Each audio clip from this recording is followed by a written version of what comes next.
নমস্কাৰ প্ৰিয় দৰ্শক সকলোকে সুপ্ৰভাত জনাইছোঁ লগতে আমাৰ চেনেললৈ আপোনাক স্বাগতম জনাইছোঁ। দিনটো এটা পজিটিভ কথাৰে এটা ধনাত্মক কথাৰে আজি আমি দিনটোৰ গুৰুত্বপূৰ্ণ খবৰসমূহ জানিবৰ কাৰণে চেষ্টা কৰিম। এই বাক্যশাৰী লিখিছিলে লিটনে। তেখেতে কৈছে যে তোমাৰ লক্ষ্যস্থান ক'ত সেইটো যদি ঠিক কৰিব নোৱাৰা তেন্তে কোন পথে খোজ দিবা কেনেকৈ জানিবা। তোমাৰ লক্ষ্যই তোমাৰ পথ নিৰ্ধাৰণ কৰিব। অৰ্থাৎ আমাৰ মানুহৰ জীৱনত যদি কোনো নিৰ্দিষ্ট লক্ষ্য নাথাকে, আমাৰ যদি কোনো নিৰ্দিষ্ট গ'ল নাথাকে, তেতিয়াহ'লে আমি কোন পথেদি যাম সেইটো আমি স্থিৰ কৰিব নোৱাৰোঁ। আমি এটা বিশৃংখল জীৱন যাপন কৰিবলগীয়া হয়। সেইকাৰণে আমাৰ জীৱনত বা আপুনি 5 বছৰৰ কাৰণে নালাগে, আপুনি আজিৰ দিনটোৰ কাৰণে শোৱাৰ পৰা উঠাৰ পিছত আপুনি দিনটো কি কাম কৰিব, কি কাম নকৰিব, কি খাব কি নাখাব, ক'ত যাব লগা আছে ক'ত যাব লগা নাই, সেইখিনি যদি আপুনি লক্ষ্যখিনি যদি স্থিৰ কৰি লয় তেন্তে দিনটো আপোনাৰ সুন্দৰভাৱে অতিবাহিত হ'ব। যদি তাকে নকৰি পেলাই যদি নিৰ্দিষ্ট কোনো লক্ষ্য আপুনি সেইখিনি লিখি নলয় বা সেইখিনি যদি আপুনি নিজে মন মগজুত তৈয়াৰ কৰি নলয়, তেতিয়া আপোনাৰ দিনটো বিশৃংখলভাৱে পাৰ হ'ব পাৰে। সেইকাৰণে নিজৰ লক্ষ্য নিজৰ গ'ল স্থিৰ কৰি লোৱাটো মানুহৰ কাৰণে আমাৰ কাৰণে এক উপযুক্ত পদ্ধতি। এতিয়া আহিছোঁ আমি গুৰুত্বপূৰ্ণ খবৰসমূহলৈ।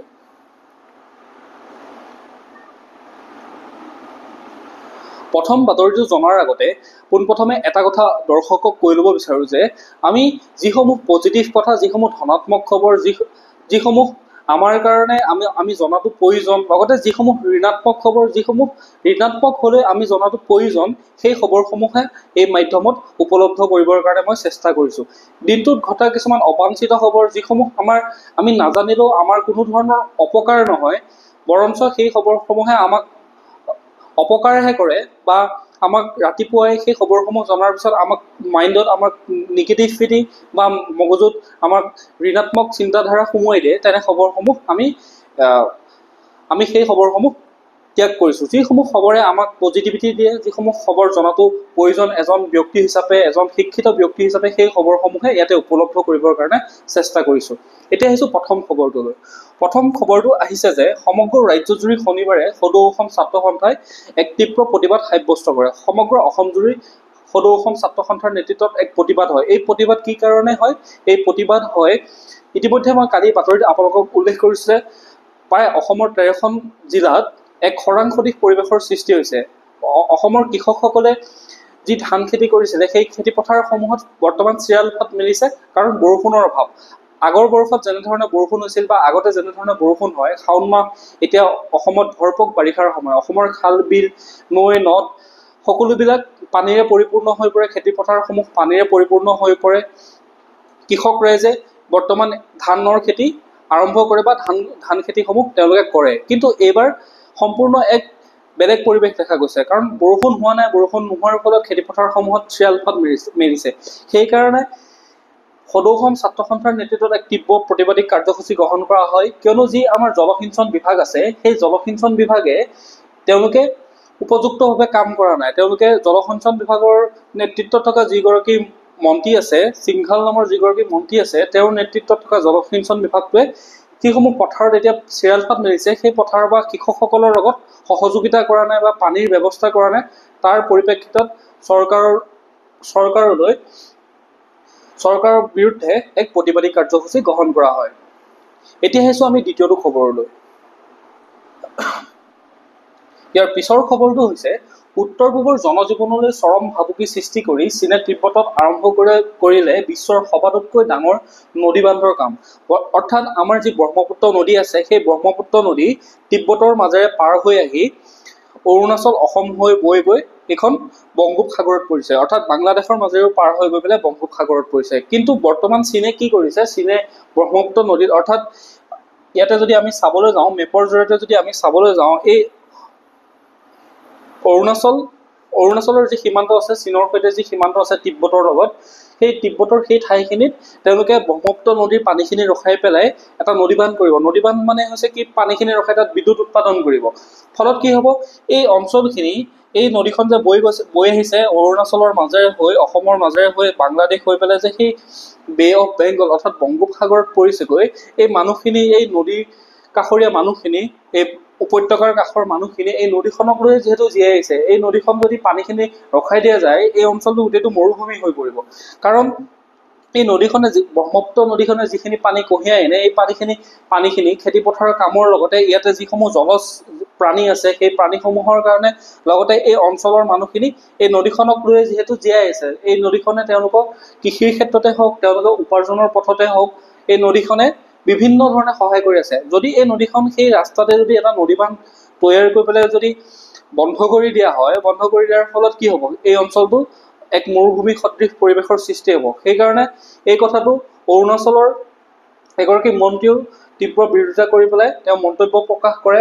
লগতে আমাৰ ভাৰত চৰকাৰে এই কথাটো বিৰোধিতা কৰিছে, কাৰণ চীনে যদি সেই বান্ধটো নিৰ্মাণ কৰে, বান্ধটো নিৰ্মাণ কৰাৰ ফলত আমাৰ সেই বান্ধটো নিৰ্মাণ কৰাৰ পিছত যিখিনি অঞ্চল আছে সেই অঞ্চলখিনিৰ মানুহখিনিহে দুৰ্ভোগ ভুগিব লগা হ'ব পাৰে, কাৰণ ই এটা বহুত ডাঙৰ প্ৰত্যাহ্বান কঢ়িয়াই আনিব। কাৰণ এখন নদী যেতিয়া ৰখাই দিয়া হ'ব বান্ধ নিৰ্মাণ কৰি পেলাই, সেই মানুহখিনি অকল তেওঁলোকে মৰুভূমি সদৃশ পৰিৱেশ সৃষ্টি হোৱাটোৱে নহয়, সেই নদীখনত কেতিয়াবা ভূমিকম্প বা এনেকুৱা যদি নদীখন যদি সেই বান্ধটো যদি ভাঙি যায় বা বান্ধটো যদি ছিঙি লৈ আহে, ফলত কি হ'ব, এই গোটেই ঠাইখিনি বহুত পানীৰে ভৰি পৰি যাব, গোটেইখন বানপানীত ডুব গুচি যাব। তো সেই কথাখিনি ভাবি চৰকাৰে এইটো এটা তীব্ৰ প্ৰতিবাদ কৰিছে, কাৰণ এই বান্ধে আমাৰ নৰ্থ ইষ্টলৈ, আমাৰ উত্তৰ পূব ভাৰতলৈ এক ডাঙৰ প্ৰত্যাহ্বান কঢ়িয়াই আনিবলৈ গৈ আছে। কি হয় পিছত দেখা যাব, সেই সম্পৰ্কে আমি আৰু কি তথ্য আহে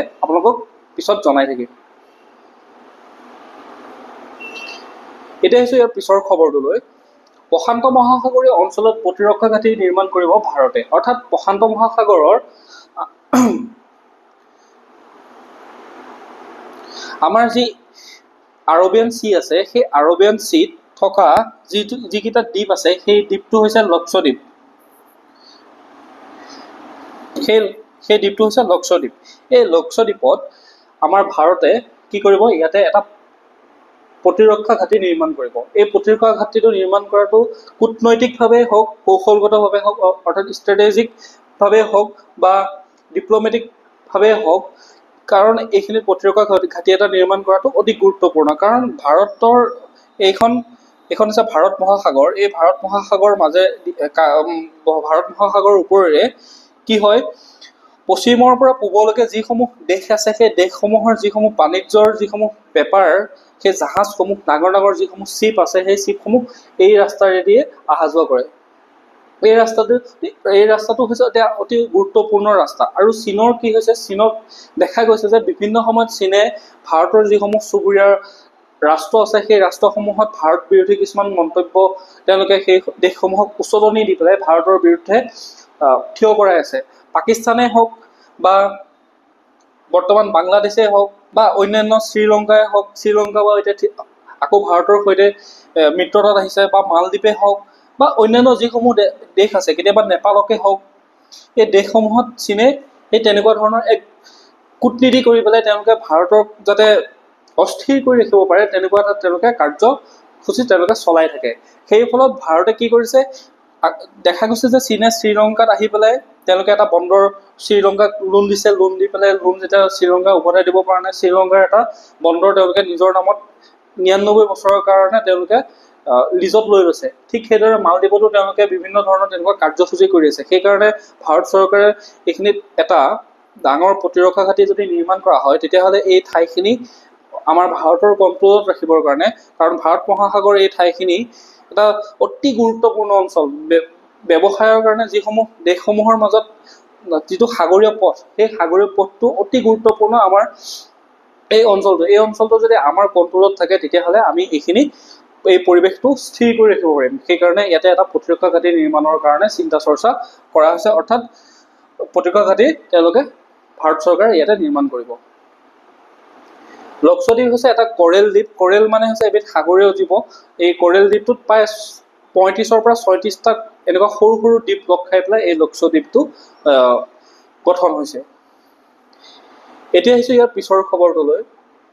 ভাৰতৰ চাহৰ চাহিদা বৃদ্ধি পাইছে বিদেশত। অৰ্থাৎ বিদেশত ভাৰতৰ যি চাহ আছে, ভাৰতৰ যি টি আছে, সেই চাহৰ চাহিদা বৃদ্ধি পাইছে। শেহতীয়া চৰকাৰী তথ্য অনুসৰি 2024-25 বিত্তীয় বৰ্ষত ভাৰতৰ পৰা চাহ ৰপ্তানি 2.85% বৃদ্ধি পাইছে। দেশৰ পৰা চাহ ৰপ্তানি 250.73 মিলিয়ন কিলোগ্ৰামৰ পৰা 257.88 অৰ্থাৎ প্ৰায় 7.5 মিলিয়ন চাহৰ ৰপ্তানি বৃদ্ধি পাইছে। এইটো অসমৰ কাৰণে এটা অতি ভাল খবৰ, অসমৰ অৰ্থনীতিৰ কাৰণে এটা অতি ভাল খবৰ, কাৰণ অসমে ভাৰতৰ প্ৰায় 51% চাহৰ চাহিদা পূৰণ কৰে। অৰ্থাৎ অসমে ভাৰতত প্ৰয়োজন হোৱা বা ভাৰতলৈ দেশলৈ 51%, 50%তকৈও অধিক যি চাহৰ প্ৰয়োজন হয়, সেই চাহৰ প্ৰয়োজন কোনে পূৰণ কৰে? অসমে। আৰু ই কি হ'ব? এই ৰপ্তানি বৃদ্ধি হোৱাটোৱে অসমৰ অৰ্থনীতি, চাহৰ অৰ্থনীতিত, অসমৰ অৰ্থনীতিত এক ধনাত্মক প্ৰভাৱ পেলাব। এইবাৰ আহিছোঁ নেক্সট খবৰটোলৈ। শনিবাৰে ড্ৰোনেৰে জৰীপ সম্পন্ন কৰাৰ পাছত দেওবাৰে মেৰাপানীৰ নেঘেৰি বিলত প্ৰৱেশ কৰিলে বন বিভাগৰ এটা বৃহৎ দলে। অৰ্থাৎ পাইকানৰ পিছত এবাৰ নেঘেৰি বিলত এক বৃহৎ উচ্ছেদ অভিযান চলিবলৈ গৈ আছে। ইতিমধ্যে অসম চৰকাৰৰ মুখ্যমন্ত্ৰীয়ে এই কথাটো প্ৰকাশ কৰিছে। সেইকাৰণে নেঘেৰি বিলত বন বিভাগৰ নেতৃত্বত মাটিৰ জৰীপ চলি আছে। কিমানখিনি মাটি বেদখলকাৰীয়ে লৈ আছে, কিমানখিনি মাটি চৰকাৰী ভূমি হয়, কিমানখিনি ফৰেষ্ট এৰিয়া হয়, সেই গোটেইখিনি জৰীপ কাৰ্য বৰ্তমান চলি আছে। আৰু নেঘেৰি বিল ক'ত আছে? নেঘেৰি বিল আছে নাগালেণ্ড, অসম নাগালেণ্ড বৰ্ডাৰ, অসম আৰু নাগালেণ্ডৰ বৰ্ডাৰ একদম কাষতে থকা এটা অঞ্চল। সেই অঞ্চলটো, সেই নেঘেৰি বিলত যি সংৰক্ষিত বনাঞ্চল আছে, সেই বনাঞ্চলসমূহ অবৈধ বেদখলকাৰীয়ে গৈ পেলাই দখল কৰি আছে। সেই দখল মুক্ত কৰিবৰ কাৰণে বৰ্তমান অসম চৰকাৰে যাৱতীয় ব্যৱস্থা গ্ৰহণ কৰি আছে। এইবাৰ ইয়াৰ পিছৰ খবৰটোলৈ। ভাৰতত প্ৰায় 76,000 ষ্টাৰ্টআপক নেতৃত্ব দিছে মহিলাই। অৰ্থাৎ মহিলা সবলীকৰণৰ ওপৰত এইটো এটা খবৰ। প্ৰায় 76,000 ষ্টাৰ্টআপ মানে হৈছে সেই এনেকুৱা সৰু সৰু বিজনেছ, যিসমূহ বিজনেছে মানুহৰ প্ৰয়োজনীয় অভাৱসমূহ তেওঁলোকে পূৰণ কৰি থাকে। ডাঙৰ ডাঙৰ বিজনেছসমূহতকৈ সৰু সৰু যিসমূহ বিজনেছ আছে, সেই বিজনেছ MSME বুলি কোৱা হয়। সেই বিজনেছসমূহে কি কৰে? মানুহৰ যিসমূহ প্ৰয়োজনীয় অভাৱ, সেই অভাৱসমূহ যিহেতু মধ্যবিত্ত বা দুখীয়া মানুহৰ কাৰণে আমাক কম দামত যাতে আমি বেছি ফেচিলিটি লাভ কৰিব পাৰোঁ, তেনেকুৱা ধৰণৰ আমাক সামগ্ৰীৰ প্ৰয়োজন। সেই সামগ্ৰীসমূহ কোনে পূৰণ কৰে? এই ষ্টাৰ্টআপসমূহে পূৰণ কৰে। কাৰণ তেওঁলোকে কম দামতে বহুত বেছি ফেচিলিটি বা বহুত বেছি কাম কৰিব পৰা এনেকুৱা ধৰণৰ বস্তু তেওঁলোকে নিৰ্মাণ কৰে। সেই নিৰ্মাণ কৰাৰ ফলত মধ্যবিত্ত বা দুখীয়া লোকসকলৰ কাৰণে এই সম্পদসমূহ ব্যৱহাৰ কৰা উপযোগী হৈ পৰে। এই ক্ষেত্ৰত মহিলাসকলে, বিশেষকৈ মহিলাসকলে 76,000, ধেমালি নহয়, 76,000 ষ্টাৰ্টআপক নেতৃত্ব দি আছে আৰু সেই নেতৃত্বত তেওঁলোক সফল হৈছে। এই সন্দৰ্ভত কেন্দ্ৰীয় মন্ত্ৰী জিতেন্দ্ৰ সিঙে সদৰি কৰে এই তথ্য। মন্ত্ৰীগৰাকীয়ে লগতে উল্লেখ কৰে যে মহিলা নেতৃত্বাধীন উন্নয়নৰ আৰ্হিৰ অধীনত প্ৰধানমন্ত্ৰী নৰেন্দ্ৰ মোদীয়ে কল্পনা কৰা, অৰ্থাৎ 2047 চনত যিখন ভাৰতৰ কল্পনা কৰা হৈছে, সেই ভাৰতখনত মহিলা আৰু যুৱক যুৱতীসকলে নেতৃত্ব দিব বুলি কল্পনা কৰা হৈছে। আৰু এই ক্ষেত্ৰত মহিলাসকল যদি এনেধৰণে সবল হয়, মহিলাসকলে যদি এনেধৰণে তেওঁলোকে আৰ্থিকভাৱে তেওঁলোক যদি সবল হৈ পৰে, তেওঁলোকে যদি শৈক্ষিকভাৱে তেওঁলোক সবল হৈ পৰে, তেতিয়াহ'লে 2047 চনত যিখন ভাৰতবৰ্ষৰ কল্পনা কৰা হৈছে, সেই ভাৰতবৰ্ষখন সম্ভৱ হৈ পৰিব আৰু ই হ'বলৈ গৈ আছে। কাৰণ সেইখিনি আমি ডাটাৰ জৰিয়তে, আমি তথ্যৰ জৰিয়তে সেই বস্তুখিনি আমি এনালাইচিছ কৰি পেলাই দেখা পাইছোঁ। এতিয়া আহিছোঁ আমি ইয়াৰ পিছৰ খবৰটোলৈ। ভাৰত পাকিস্তান সংঘাত সন্দৰ্ভত, অৰ্থাৎ ক্ষমা কৰিব, এইজন হৈছে আমেৰিকাৰ ৰাষ্ট্ৰপতি ডনাল্ড ট্ৰাম্প। এই ডনাল্ড ট্ৰাম্পে এতিয়ালৈকে প্ৰায় 25 বাৰ মান হ'ল তেওঁ কি কৰি আছে? তেওঁ ভাৰত পাকিস্তানৰ মাজত ভাৰতে পাকিস্তানৰ ওপৰত যিটো আমাৰ অপাৰেশ্যন সিন্দুৰ চলাইছিলে, সেই অপাৰেশ্যন সিন্দুৰ জৰিয়তে পাকিস্তানৰ যিটো মুখ্যম আঘাত কৰিছিলে, সেই আঘাতৰ ফলত পাকিস্তান উঠিব নোৱাৰা হৈ গৈছিল। পাকিস্তানে লাষ্টত গৈ বিভিন্ন দেশত গৈ পেলাই সহায় বিচাৰিছিলে যে যুদ্ধখন যেনে তেনে যাতে যুদ্ধখন স্থগিত কৰিব লাগে, যুদ্ধবিৰতি কৰিব লাগে। এই ক্ষেত্ৰত এইজন হৈছে ডনাল্ড ট্ৰাম্প, যি বিচাৰে যে গোটেই পৃথিৱীত তেওঁৰ নামটো গোটেই মিডিয়াত, গোটেই পৃথিৱীৰ ইণ্টাৰনেশ্যনেল মিডিয়া, নেশ্যনেল মিডিয়া, গোটেই পৃথিৱীখনত তেওঁৰ নামটো ৰজনজনাই থাকিব লাগে। তেওঁকে ডনাল্ড ট্ৰাম্প হৈ থাকিব লাগে। সেইকাৰণে তেওঁ প্ৰতিটো ক্ষেত্ৰতে আহি পেলাই নিজে উপজাচি, যে কিছুমান অসমীয়াত কোৱা যায় উপজাচি উগুৰি খাই পৰে, সেই বুলি তেওঁ বাৰে বাৰে তেওঁ নিজৰ নামটো আনিবৰ কাৰণে বাৰে বাৰে তেওঁ ইণ্টাৰনেশ্যনেল মিডিয়াত কৈ থাকিব যে ডনাল্ড ট্ৰাম্পৰ নেতৃত্বত যুদ্ধ বিৰতি ঘোষণা কৰা হ'ল, নহ'লে এখন পাৰমাণৱিক যুদ্ধ হ'লহেঁতেন। এনেকুৱা ধৰণৰ কোনো কথা নাই। ভাৰত চৰকাৰে প্ৰকাশ কৰা তথ্য অনুসৰি কোনো তৃতীয় পক্ষৰ দ্বাৰা এই যুদ্ধবিৰতি ঘোষণা কৰা হোৱা নাই, কোনো তৃতীয় পক্ষ এই যুদ্ধবিৰতিত জড়িত নাই। এইটো ভাৰত চৰকাৰে ইতিমধ্যে ক্লিয়াৰ দিয়াৰ পিছতো এইজনে বাৰে বাৰে আহি এনেধৰণৰ মন্তব্য কৰিছে। এতিয়ালৈকে 20 বাৰ মান হ'ল আৰু 30 বাৰ মান ক'ব চাগে এখেতে। বাকী দেশ ইৰাণ আৰু ইজৰাইলৰ ক্ষেত্ৰতো একেই, বা ৰাছিয়া ইউক্ৰেইনৰ ক্ষেত্ৰতো এই একেই কামেই কৰি আছে। এখেতৰ কামেই হৈছে এনেকুৱা। এতিয়া আহিছোঁ নেক্সট খবৰটোলৈ। প্ৰধানমন্ত্ৰী নৰেন্দ্ৰ মোদীয়ে 23 জুলাইৰ পৰা 4 দিনীয়া যুক্তৰাষ্ট্ৰ আৰু মালদ্বীপলৈ ভ্ৰমণ কৰিব। অৰ্থাৎ 23 জুলাই তাৰিখে প্ৰধানমন্ত্ৰীয়ে 4 দিনৰ কাৰণে বিদেশী ৰাষ্ট্ৰ ভ্ৰমণৰ কাৰণে যাব। কোন দুখন ৰাষ্ট্ৰ? এখন হৈছে ইউনাইটেড কিংডম অৰ্থাৎ যুক্তৰাষ্ট্ৰ, যি আমি ইংলেণ্ড বুলি জানো, ইংলেণ্ডত যাব। লগতে মালদ্বীপ, আমাৰ যিখন চুবুৰীয়া, আমাৰ যিখন ৰাষ্ট্ৰ, আমাৰ সাগৰীয় সীমাত থকা যিখন ৰাষ্ট্ৰ মালদ্বীপ, সৰু দ্বীপ ৰাষ্ট্ৰ, সেই দ্বীপ ৰাষ্ট্ৰখনৰ ভ্ৰমণলৈ যাব। 26 জুলাইত যিহেতু মালদ্বীপত স্বাধীনতা 26 জুলাইত যিহেতু মালদ্বীপৰ স্বাধীনতাৰ 60তম বৰ্ষপূৰ্তি উদযাপন কৰা হ'ব আৰু গেষ্ট অফ অনাৰ হিচাপে প্ৰধানমন্ত্ৰী মোদী এই অনুষ্ঠানত উপস্থিত থাকিব। ইতিমধ্যে আজি অলপ দিনৰ আগতে মালদ্বীপৰ লগত এক ভাৰত আৰু মালদ্বীপৰ মাজত এক সংঘাতৰ সৃষ্টি হৈছিলে। তো সেইখিনি বৰ্তমান মালদ্বীপৰ যোনজন নতুন ৰাষ্ট্ৰপতি হৈছিলে, তেওঁ আহি পেলাই ভাৰত বিৰোধী কিছুমান মন্তব্য কৰিছিলে। তেওঁলোকৰ মন্ত্ৰীসকলে কিছুমান ভাৰত বিৰোধী মন্তব্য কৰিছিলে। কিন্তু বৰ্তমান সময়ত আকৌ সম্পৰ্ক ভাললৈ অহাটো দেখা গৈছে। এই ক্ষেত্ৰত যিহেতু গেষ্ট অফ অনাৰ মুখ্য ব্যক্তি হিচাপে যিহেতু মতা হৈছে স্বাধীনতাৰ বৰ্ষপূৰ্তিত, এই ক্ষেত্ৰত ই ভাৰত আৰু মালদ্বীপৰ মাজত সম্পৰ্ক অতি সুদৃঢ় কৰিব বুলি বিশ্বাস কৰিব পাৰি। এতিয়া আহিছোঁ ইয়াৰ পিছৰ খবৰটোলৈ। এই সম্পৰ্কত আপোনালোকে আজিৰ দিনটো বতৰৰ খবৰটো জানি লওক। ইয়াতে এই মেপখন চাওক, যিটো য়েল্ল' কালাৰ দিয়া আছে, ই য়েল্ল' কালাৰটোৱে বুজাইছে যে বি এৱেৰ, অৰ্থাৎ সাৱধান থাকিব। হয়তো এনেকুৱা বৰষুণ, ঢেৰেকনি, গাজনি বা ধুমুহা এনেকুৱা ধৰণৰ অহাৰ সম্ভাৱনা আছে। যোনটো গ্ৰীণ আছে সেইটো ন' ৱাৰ্ণিং, তাত কোনো ধৰণৰ সম্ভাৱনা নাই। যিটো অলপমান ডাৰ্ক য়েল্ল' আছে, কাৰা হালধীয়া আছে, সেইটোত বি প্ৰিপেয়াৰ থাকিব দিছে, অলপ ৰেডিয়ে থাকিব দিছে। আৰু যোনটো ৰেড এলাৰ্ট দেখাইছে, সেই ৰেড এলাৰ্টত টেক একশ্যন ল'বৰ কাৰণে কৈছে। ইয়াতে দেখিছে আপোনালোকে আমাৰ অসমখন কোনখন? এইখন অসম হয়নে নহয়? নৰ্থ ইষ্ট, এখন নৰ্থ ইষ্ট হয়, এখন নৰ্থ ইষ্টত য়েল্ল' এলাৰ্ট দেখি আছে, অৰ্থাৎ বি এৱেৰ, সাৱধান থাকিব। তেনেকুৱা ধৰণৰ বহুত গুৰুত্বপূৰ্ণ সম্ভাৱনা নাই তেনেকুৱা কিবা হোৱাৰ, কিন্তু সাৱধানে থাকিব বা বি এৱেৰ, সাজু হৈ থাকিবৰ কাৰণে কোৱা হৈছে। বতৰ বিজ্ঞান কেন্দ্ৰৰ পৰা এইটো তথ্য জনোৱা হৈছে। এতিয়া আহিছোঁ আমি ইয়াৰ পিছৰ খবৰটোলৈ। সংসদৰ বৰ্ষাকালীন অধিৱেশন 2025 চনৰ 21 জুলাইৰ পৰা 21 আগষ্টলৈকে, অৰ্থাৎ এক মাহ, যি আমাৰ মনচুন ছেছন আছে, সেই মনচুন ছেছন কেতিয়াৰ পৰা ষ্টাৰ্ট হ'ব? 18 লোকসভাৰ মনচুন ছেছন ষ্টাৰ্ট হ'ব 21 জুলাইৰ পৰা 21 আগষ্টলৈকে। মুঠ 21খন বৈঠক হ'ব আৰু ইয়াতে কেইবাখনো গুৰুত্বপূৰ্ণ বিল উত্থাপন কৰা হ'ব। হয়তো কেইবাখনো বিল গৃহীত হ'ব আৰু সেইটো ডিপেণ্ড কৰিব কি বিল আনে, কি কথা, সেইটো আমি অধিৱেশন যেতিয়া হ'ব তেতিয়া গম পাম। এই অধিৱেশনত 8খন গুৰুত্বপূৰ্ণ বিল উত্থাপন, আলোচনা আৰু গৃহীত কৰাৰ বাবে তালিকাভুক্ত কৰা আছে। ইতিমধ্যে 8খন বিল অনাৰ কাৰণে যাৱতীয় প্ৰস্তুতি চলোৱা হৈছে। 12 আগষ্টৰ পৰা 18 আগষ্টলৈকে কোনো ধৰণৰ বৈঠক নহয়। এইখিনি আছিলে গুৰুত্বপূৰ্ণ আজিৰ দিনটো খবৰ, যিসমূহ খবৰ আমি জনাটো অতি গুৰুত্বপূৰ্ণ। মই ইয়াতে চেষ্টা কৰিছোঁ যিসমূহ নিগেটিভ খবৰ, যিসমূহ ঋণাত্মক খবৰ, যিসমূহে আমাৰ জীৱনত আমাক একো উপকাৰ নকৰে, বৰঞ্চ ই অপকাৰহে কৰিব। আমাৰ মনটোক নিগেটিভ কৰি পেলাই আমাক মনটো বেয়া লগাব। ৰাতিপুৱা যদি আপুনি ভাল খবৰ এটা পঢ়িবলৈ পায়, আপুনি ভাল খবৰ এটা যদি জানে, তেতিয়াহ'লে আপোনাৰ দিনটোৰ কাৰণে এটা পজিটিভ এনাৰ্জি আহিব। আপুনি দিনটোত ভাল কাম কৰিবৰ কাৰণে আপুনি নিজকে প্ৰিপেয়াৰ্ড হ'ব। সেইকাৰণে মই চেষ্টা কৰিছোঁ যিমানখিনি পাৰোঁ পজিটিভ খবৰখিনি আনিবৰ কাৰণে। আৰু যিখিনি গুৰুত্বপূৰ্ণ খবৰ, কেতিয়াবা কোনোবা এটা ঋণাত্মক খবৰো হ'ব পাৰে, কিন্তু ঋণাত্মক খবৰ হ'লে সেই ঋণাত্মক খবৰটো আমাৰ কাৰণে গুৰুত্বপূৰ্ণ, সেইকাৰণে সেই খবৰটো ইয়াতে ইনক্লুড কৰিব লগা হয়।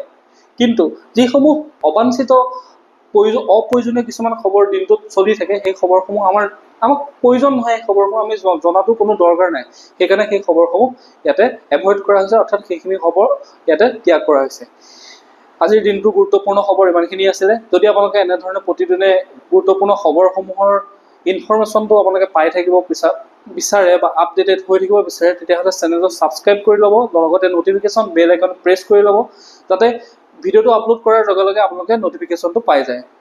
ধন্যবাদ।